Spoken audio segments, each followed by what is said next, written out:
Une région plus grande, c'est une région plus économe. Demain à 11h25, on abordera les finances du Grand Est dans un dimanche en politique sur notre antenne, avec une économie annuelle de 82 millions d'euros en fonctionnement. Voyons déjà dans ce journal quels sont les principaux leviers dont dispose cette grande région. Sylvie Malal, Anne de Chalandard et Xavier Gannet. Du champagne et des petits fours, on ne déroge pas à la tradition des vœux du Nouvel An. Ce jour-là, à Metz, la grande région mettait les petits plats dans les grands. Pas question cependant de dépenser sans compter. Les invitations ont été fabriquées en interne. Car la région dispose de son propre service d'impression. Mieux utilisé, il génère 3 millions d'euros d'économies annuelles. On travaille avec les directions pour justement cibler les projets qu'on peut internaliser ici. L'idée, c'est de nourrir nos ateliers d'impression, c'est de faire des économies aussi. On a des ateliers qui sont très productifs et qui sont compétitifs par rapport au privé. Et donc, on essaye justement de récupérer tous les projets d'impression qui peuvent exister dans le Grand Est. Une grande région avec 3 représentations principales et des agences de proximité, autrement dit une multiplication de sites et de bâtiments. Pourtant, ça ne coûterait pas plus cher à condition de devenir propriétaire. Comme pour cet immeuble, payé 10 millions d'euros, il sera rentabilisé dans 7 ans. Pascal Weibel, monsieur Patrimoine, sait reconnaître les bonnes affaires immobilières, alors il achète et il économise sur les loyers. À l'échelle de l'ensemble des implantations de la région, on avoisine quasiment les 2 millions d'euros hors taxes. On est sur des chiffres assez significatifs qui, sur un mandat à eux seuls, représenteraient sur 6 ans de l'ordre de 12 à 15 millions d'euros économisés.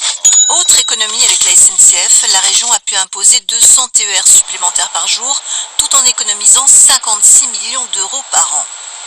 Il y a le résultat d'un rapport de force. La région est plus grande et pour discuter avec la SNCF, elle se trouve désormais dans une position qui est un petit peu différente de celle des 3 anciennes régions et on a réussi parce qu'on est dans un rapport de force un peu différent, mais aussi parce que la SNCF fait des efforts d'optimisation à économiser, je le disais, 56 millions d'euros en net, rien que sur cet exercice budgétaire 2018. Économiser, investir moins et mieux, à la fin de la mandature, la région espère diminuer d'1 milliard d'euros la dépense publique, tout en cessant de s'endetter. Il n'y a pas d'endettement supplémentaire, nous sommes à 0 euros de dette supplémentaire. Bien sûr, il y a des prêts et des encours de prêts. Nous avons un autofinancement cette année qui va atteindre 20%, ce qui est une des meilleures, voire la meilleure performance française. Les personnels pourtant sont inquiets. En mars dernier, en pleine séance, ils réclamaient bruyamment une harmonisation des salaires et des conditions de travail. Près d'1 an plus tard, les dossiers ne sont qu'en partie finalisés. Les syndicats disent n'avoir aucune visibilité, notamment sur les postes supprimés suite à la fusion.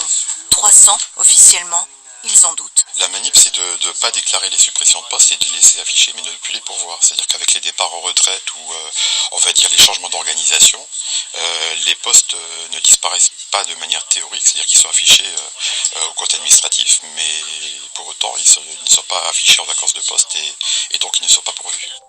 7300 agents au total, dont 5500 employés comme adjoints techniques dans les lycées, eux tirent la sonnette d'alarme.